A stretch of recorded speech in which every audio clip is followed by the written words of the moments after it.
a sound that nearly every gamer will carry around with them forever.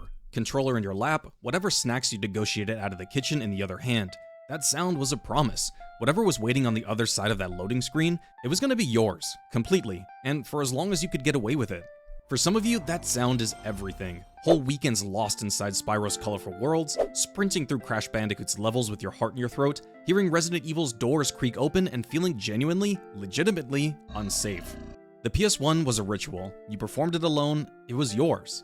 Then the Xbox 360 arrived and gaming got loud. Halo, Gears of War, Doritos, Mountain Dew, and Split Screen, which, now that I think about it, basically was a food group for an entire generation. And the best part wasn't even the weekend, it was Monday morning, finding your friends before first period to recount the carnage.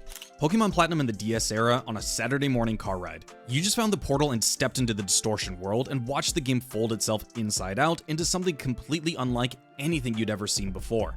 And on Monday, you grabbed your friend by the arm before class and shoved the screen in their face because they needed to see this. Gaming was something you carried with you now, something that belonged to you specifically that you could hand to another person and watch their face change.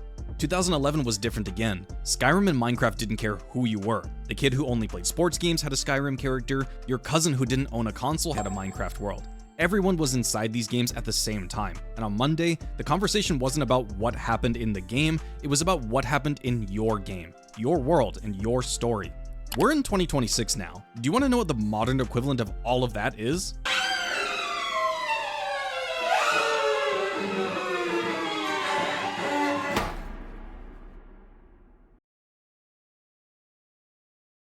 To understand what happened, you have to go back to a genre that most people writing these kinds of videos treat like the villain, and it really isn't. It just invented something so powerful that everyone else couldn't help but to steal it. The MMO. World of Warcraft, RuneScape, Final Fantasy XI, Guild Wars, games that built worlds so large and so alive that they genuinely needed you to commit.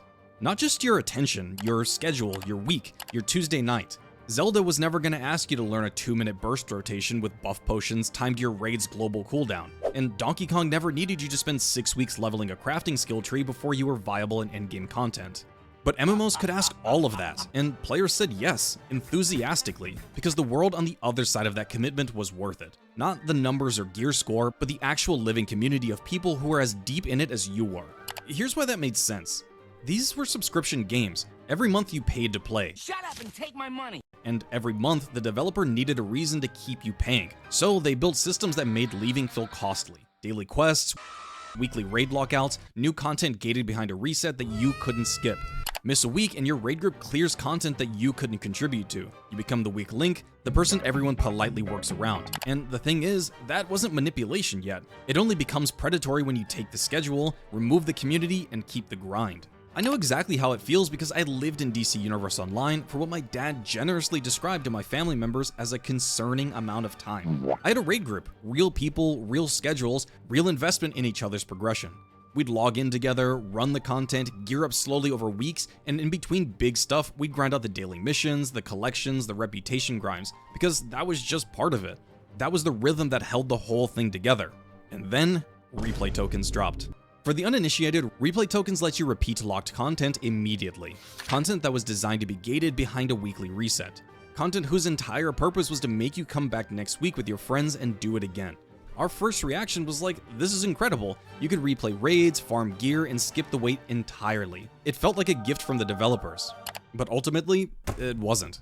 Because the weekly lockouts were the game. The slow gear progression wasn't the obstacle to the fun, it was the reason to log in on Wednesday. The reason to message your raid group at 11 PM and ask if anyone wanted to run the new dungeon.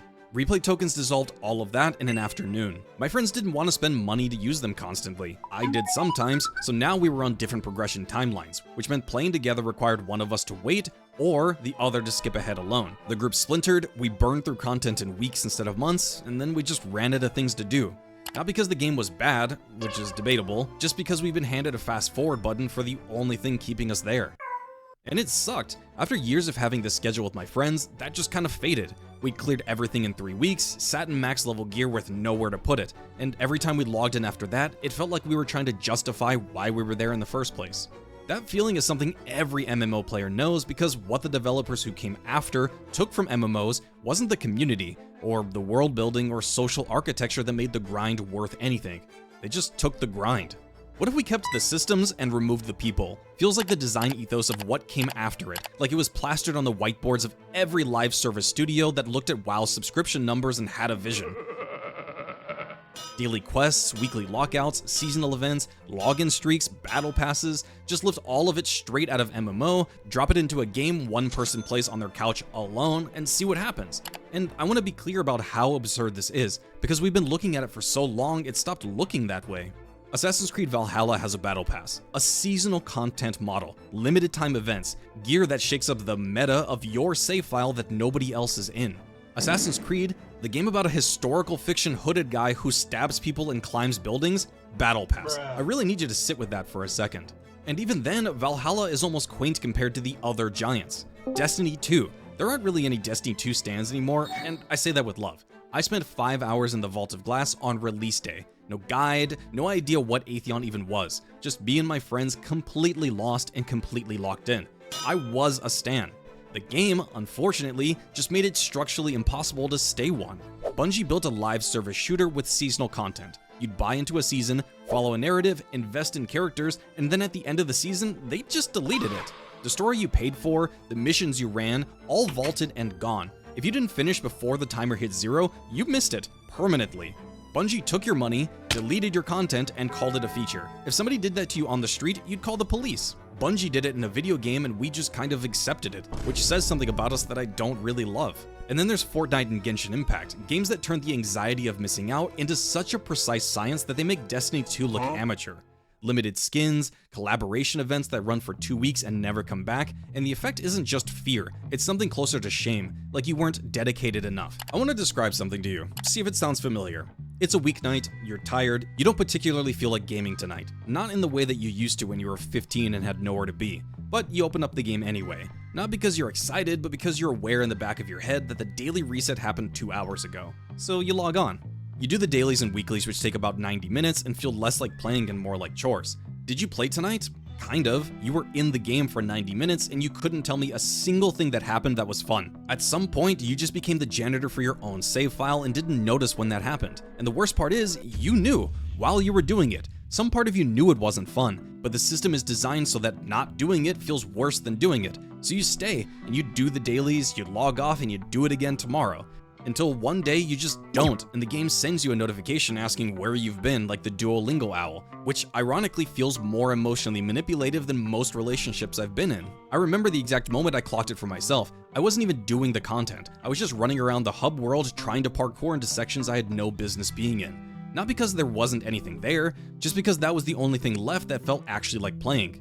The game designers at whatever studio made this almost certainly did not intend for jumping at walls until something clips to be the most fun part of their game, and yet there I was. The machine that powers all of this has a name, FOMO, fear of missing out, and it runs on something more uncomfortable than marketing. Researchers found that FOMO activates the amygdala. No, not that one. The part of your brain responsible for processing social threat. The same circuitry that fires when you feel excluded from something real.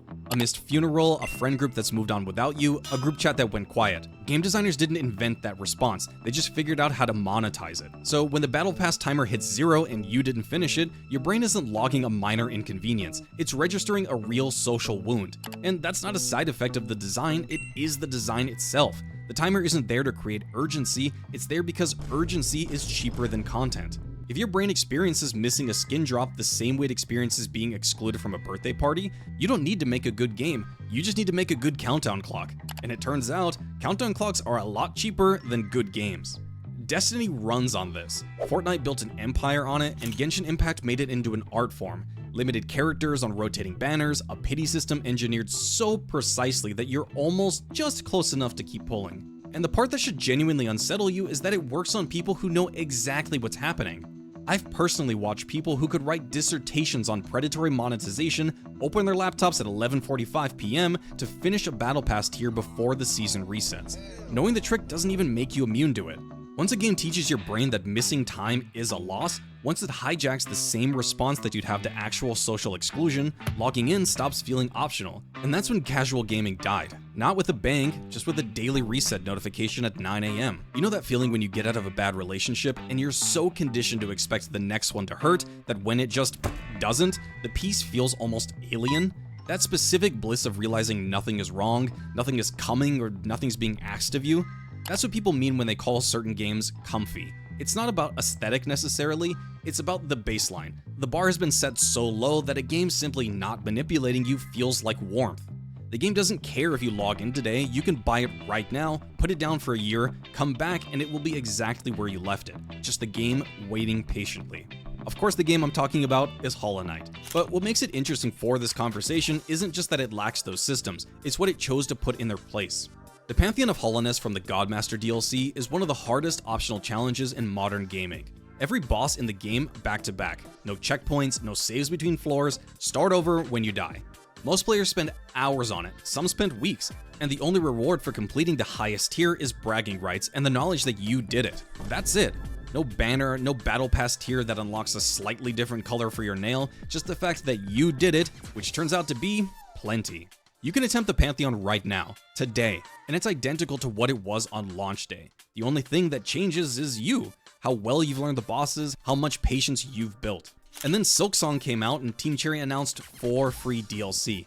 Not a season pass or collaboration event, just free expansions with no additional charge and no expiration date. If you bought the game, you get the content whenever it drops, whenever you're ready for it. Think about what that communicates. Hollow Knight doesn't guilt you for leaving, Silksong doesn't engineer your return, they just make something good enough that you come back on your own. That's what casual gaming actually was. Not a lower standard, but a higher one. The standard that said we made something worth your time. Come back whenever you want. We had that. For a long time we had that. And then someone figured out that guilt was more reliable than fun, and here we are. Modern games want you to buy more of that game. The best games are grateful you bought this one and make you want to buy their next one. Thanks for watching. Let me know what your favorite nostalgia bait game from your childhood is. I'd also appreciate if you left a like or something. Peace.